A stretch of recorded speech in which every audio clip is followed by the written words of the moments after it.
ഇന്ത്യയിലെ ഗ്രാമങ്ങളില് തൊഴിലിനു വേണ്ടി ആശ്രയിക്കുന്ന ലക്ഷക്കണക്കിന് ആളുകളുടെ ജീവിതത്തെ മാറ്റിമറിക്കാൻ പോകുന്ന ഒരു വലിയ നിയമമാറ്റം വന്നിരിക്കുകയാണ്. കഴിഞ്ഞ 20 വർഷമായി നമ്മൾ കണ്ടുപരിചയിച്ച തൊഴിലുറപ്പ് പദ്ധതിയുടെ ഒരു യുഗം അവസാനിക്കുകയാണ്. അപ്പോ എന്താണീ പുതിയ നിയമം? ഇത് സാധാരണക്കാർക്ക് ഗുണമാണോ ദോഷമാണോ? നമുക്കൊന്ന് വിശദമായിട്ട് നോക്കാം. ലക്ഷക്കണക്കിന് ഗ്രാമീണ കുടുംബങ്ങൾക്ക് ഒരു വലിയ സുരക്ഷാ വലയമായിരുന്നു മഹാത്മാഗാന്ധി തൊഴിലുറപ്പ് പദ്ധതി. അതൊരു താങ്ങും തണലുമായിരുന്നു. ആ ഒരു സംവിധാനം ഇല്ലാതാകുമ്പോൾ സ്വാഭാവികമായും എല്ലാവരുടെയും മനസ്സിൽ ഒരൊറ്റ ചോദ്യമേയുള്ളൂ: ഇനി എന്ത്? ഈയൊരു മാറ്റം നമ്മുടെ ഗ്രാമങ്ങളിലെ ജീവിതത്തെ എങ്ങനെയായിരിക്കും ബാധിക്കാൻ പോകുന്നത്? അപ്പോ ആദ്യം തന്നെ ഈ മാറ്റം എന്താണെന്ന് നമുക്ക് കൃത്യമായിട്ട് മനസ്സിലാക്കാം. MGNREGയ്ക്ക് പകരമായി സർക്കാർ കൊണ്ടുവരുന്ന പുതിയ പദ്ധതിയുടെ പേര് Viksit Bharat guarantee four Rozgar and Aajeevika mission എന്നാണ്. കുറച്ച് നീണ്ട പേരാണല്ലേ?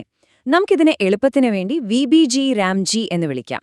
ഈ പേരിലുള്ള മാറ്റം പോലെ തന്നെ പദ്ധതിയുടെ സ്വഭാവത്തിലും വലിയ മാറ്റങ്ങളുണ്ട്. ഇതങ്ങനെ ഒരു പെട്ടെന്നുണ്ടായ മാറ്റമല്ല കേട്ടോ. ഇന്ത്യയിലെ തൊഴിലവകാശങ്ങളുടെ ചരിത്രത്തിലെ ഒരു മൂന്നാമത്തെ വലിയ അധ്യായമാണിത്. 1977 മഹാരാഷ്ട്രയിൽ തുടങ്ങിയ ഒരാശയം 2005 രാജ്യം മുഴുവൻ ഏറ്റെടുത്ത MGNREG ആയിട്ട് വളർന്നു. ഇപ്പോൾ ആ 20 വർഷങ്ങൾക്ക് ശേഷം 2025 ആ യുഗം അവസാനിക്കുമ്പോൾ രാജ്യം പുതിയൊരു ദിശയിലേക്കാണ് നീങ്ങുന്നത്. MGNREGയുടെ പ്രാധാന്യം നമ്മൾ ഒരിക്കലും മറക്കാൻ പാടില്ല. പ്രത്യേകിച്ച് കോവിഡ് മഹാമാരി പോലെയുള്ള വലിയ പ്രതിസന്ധികൾ വന്നപ്പോൾ നമ്മുടെ ഗ്രാമീണ സമ്പദ്വ്യവസ്ഥയെ താങ്ങി നിർത്തിയത് ഈ പദ്ധതിയാണ്. ലോകത്തിലെ തന്നെ ഏറ്റവും വലിയൊരു പൊതുമരാമത്ത് പദ്ധതിയായിട്ട് ഇത് കോടിക്കണക്കിന് കുടുംബങ്ങൾക്ക് ആശ്വാസം നൽകിയിട്ടുണ്ട്. അപ്പോൾ എല്ലാവർക്കും ഒരു സംശയം കാണും: എന്തിനാണ് ഇത്രയും വലിയൊരു പദ്ധതി സർക്കാർ ഇപ്പോൾ മാറ്റിയെഴുതുന്നത്? സർക്കാരിന്റെ ഭാഗം എന്താണെന്ന് നമുക്ക് നോക്കാം. വികസിത് ഭാരത് 2047 എന്നൊരു വലിയ ലക്ഷ്യത്തിലേക്കുള്ള ചുവടുവെപ്പായാണ് ഈ പുതിയ നിയമത്തെ സർക്കാർ കാണുന്നത്. എന്തൊക്കെയാണ് ഇതിന് പ്രധാന ആകർഷണങ്ങൾ? പുതിയ നിയമം മുന്നോട്ട് വയ്ക്കുന്ന ഏറ്റവും വലിയൊരു വാഗ്ദാനം ഇതാണ്: ഉറപ്പുള്ള തൊഴിൽ ദിവസങ്ങൾ 100-ൽ നിന്ന് 125 കൂട്ടിയിരിക്കുന്നു. അതായത് ഓരോ കുടുംബത്തിനും 25% അധിക വരുമാനത്തിനുള്ള ഒരു സാധ്യത തുറന്നുകിട്ടുകയാണ്. ഇതാണ് സർക്കാർ എടുത്തു പറയുന്ന പ്രധാനപ്പെട്ട ഒരു കാര്യം. പക്ഷേ വെറുതെ ദിവസങ്ങൾ കൂട്ടുക മാത്രമല്ല സർക്കാരിന്റെ ലക്ഷ്യം. പഴയ പദ്ധതിയിൽ വലിയ പ്രശ്നങ്ങളുണ്ടായിരുന്നു എന്നാണ് സർക്കാർ വാദിക്കുന്നത്. ഉദാഹരണത്തിന് 2024-25 വർഷത്തിൽ മാത്രം 193 കോടിയിലധികം രൂപയുടെ ക്രമക്കേടുകൾ MGNREGയിൽ കണ്ടെത്തിയിട്ടുണ്ട്. അപ്പോ ഇത്തരം അഴിമതിയും ഫണ്ട് ചോർച്ചയും തടയാൻ ഒരു പുതിയ സംവിധാനം കൂടിയേ തീരൂ എന്ന് സർക്കാർ പറയുന്നു. പുതിയ നിയമത്തിന്റെ മറ്റൊരു പ്രധാന ലക്ഷ്യം വെറുതെ തൊഴിൽ നൽകുക എന്നതിലൊതുങ്ങുന്നില്ല, മറിച്ച് രാജ്യത്തിന് ഭാവിയിലേക്ക് ഉപകാരപ്പെടുന്ന ആസ്തികൾ നിർമ്മിക്കുക എന്നതാണ്.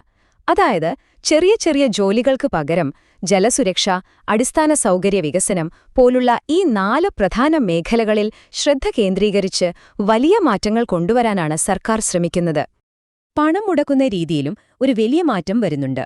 മുൻപ് ഈ പദ്ധതിയുടെ ഭൂരിഭാഗം സാമ്പത്തിക ഭാരവും കേന്ദ്ര സർക്കാരിന്റെ ചുമലിലായിരുന്നു. എന്നാൽ ഇനി മുതൽ മിക്ക സംസ്ഥാനങ്ങളിലും ചിലവിന്റെ 40% അതാത് സംസ്ഥാനങ്ങൾ തന്നെ വഹിക്കേണ്ടിവരും. ഇത് സംസ്ഥാനങ്ങൾക്ക് ഒരു വലിയ സാമ്പത്തിക ഭാരം നൽകുന്ന മാറ്റം തന്നെയാണ്. ഇനി നമുക്ക് നാണയത്തിന്റെ മറ്റേ വശം നോക്കാം. എന്തുകൊണ്ടാണ് ആക്ടിവിസ്റ്റുകളും സാമ്പത്തിക വിദഗ്ധരും പ്രതിപക്ഷ പാർട്ടികളുമൊക്കെ ഈ പുതിയ നിയമത്തെക്കുറിച്ച് ഇത്രയധികം ആശങ്കകൾ ഉന്നയിക്കുന്നത്? വിമർശകരുടെ പ്രധാന വാദം എന്താണെന്ന് ഈ ഒരു വാക്കുകളിൽ നിന്ന് തന്നെ നമുക്ക് വ്യക്തമാകും. ഇതൊരു പരിഷ്കാരമല്ല, മറിച്ച് പതിറ്റാണ്ടുകളുടെ സമരത്തിലൂടെ തൊഴിലാളികൾ നേടിയെടുത്ത ഭരണഘടനാപരമായ അവകാശങ്ങളെ ഇല്ലാതാക്കുന്നൊരു നീക്കമാണിതെന്നാണ് അവർ പറയുന്നത്. എന്തുകൊണ്ടാണവർ ഇങ്ങനെ വാദിക്കുന്നത്? ഈ മാറ്റത്തിലെ ഏറ്റവും പ്രധാനപ്പെട്ട ഒരു പോയിന്റ് ഇതാണ്: ഇത് നിങ്ങൾ തീർച്ചയായും മനസ്സിലാക്കണം. പഴയ നിയമപ്രകാരം നിങ്ങൾക്ക് തൊഴിൽ എന്നത് ഒരവകാശമായിരുന്നു. നിങ്ങൾ ആവശ്യപ്പെട്ടാൽ ജോലി നൽകാൻ സർക്കാർ ബാധ്യസ്ഥരായിരുന്നു. എന്നാൽ പുതിയ നിയമത്തിൽ അതൊരവകാശമല്ല, മറിച്ച് ബഡ്ജറ്റിൽ പണമുണ്ടെങ്കിൽ മാത്രം കിട്ടുന്ന ഒന്നായി മാറുകയാണ്. ഇതാണ് ഏറ്റവും വലിയ അപകടമായി വിമർശകർ ചൂണ്ടിക്കാണിക്കുന്നത്. വിമർശകർ ഉന്നയിക്കുന്ന മറ്റൊരു പ്രധാന ആശങ്ക ഇതാണ്: പുതിയ നിയമം പ്രാദേശിക ഗ്രാമഭരണ സമിതികളുടെ, അതായത് പഞ്ചായത്തുകളുടെ അധികാരവും സ്വയം ഭരണവും കുറയ്ക്കുമോ എന്നൊരു ഭയം. ആസൂത്രണം കൂടുതൽ കേന്ദ്രീകൃതമാവുകയാണ്. അപ്പോ ഈ നിയമങ്ങളും ചട്ടങ്ങളൊക്കെ ശരി, പക്ഷേ സാധാരണക്കാരായ തൊഴിലാളികളെയും കർഷകരെയുമൊക്കെ ഇത് യഥാർത്ഥത്തിൽ എങ്ങനെയാണ് ബാധിക്കാൻ പോകുന്നത് എന്ന് നമുക്ക് നോക്കാം. സർക്കാരിന്റെ വാദങ്ങളും വിമർശകരുടെ ആശങ്കകളും നമുക്കൊന്ന് ചേർത്തുവെച്ചു നോക്കാം. സർക്കാർ ഒരു വശത്ത് 125 ദിവസത്തെ തൊഴിൽ വാഗ്ദാനം ചെയ്യുമ്പോൾ ബജറ്റ് പരിമിതപ്പെടുത്തിയാൽ ആ വാഗ്ദാനം എങ്ങനെ പാലിക്കുമെന്നാണ് വിമർശകരുടെ ചോദ്യം. അതുപോലെ ഫണ്ടിങ്ങിലെ പുതിയ രീതി സാമ്പത്തികമായി പിന്നോക്കം നിൽക്കുന്ന സംസ്ഥാനങ്ങൾക്ക് വലിയൊരു ഭാരമാകുമെന്നും അവർ ഭയപ്പെടുന്നുണ്ട്. ഇനി പറയാൻ പോകുന്നത് പുതിയ നിയമത്തിലെ ഏറ്റവും വിവാദപരമായ ഒരു വ്യവസ്ഥയെക്കുറിച്ചാണ്. കാർഷിക സീസണിൽ, അതായത് വിതയ്ക്കുകയും കൊയ്യുകയും ചെയ്യുന്ന സമയങ്ങളിൽ, ഒരു വർഷത്തിൽ 60 ദിവസം വരെ തൊഴിലുറപ്പ് പദ്ധതി നിർത്തിവെക്കാൻ സംസ്ഥാനങ്ങൾക്ക് അധികാരമുണ്ട്. കൃഷിക്ക് എളുപ്പത്തിൽ തൊഴിലാളികളെ കിട്ടാൻ ഇത് സഹായിക്കുമെന്ന് സർക്കാർ പറയുമ്പോൾ ഏറ്റവും കൂടുതൽ തൊഴിൽ ആവശ്യമുള്ള സമയത്ത് തൊഴിലാളികളുടെ വരുമാനം ഇല്ലാതാക്കുന്ന ഒരു വ്യവസ്ഥയാണിതെന്ന് വിമർശകർ പറയുന്നു. ഇതിന്റെ യഥാർത്ഥ പ്രത്യാഘാതം എന്തായിരിക്കും? ഒരു വലിയ ചോദ്യചിഹ്നമാണിത്. അപ്പോ നമ്മൾ ഈ ഒരു വിശകലനത്തിന്റെ അവസാന ഘട്ടത്തിലേക്ക് കടക്കുകയാണ്.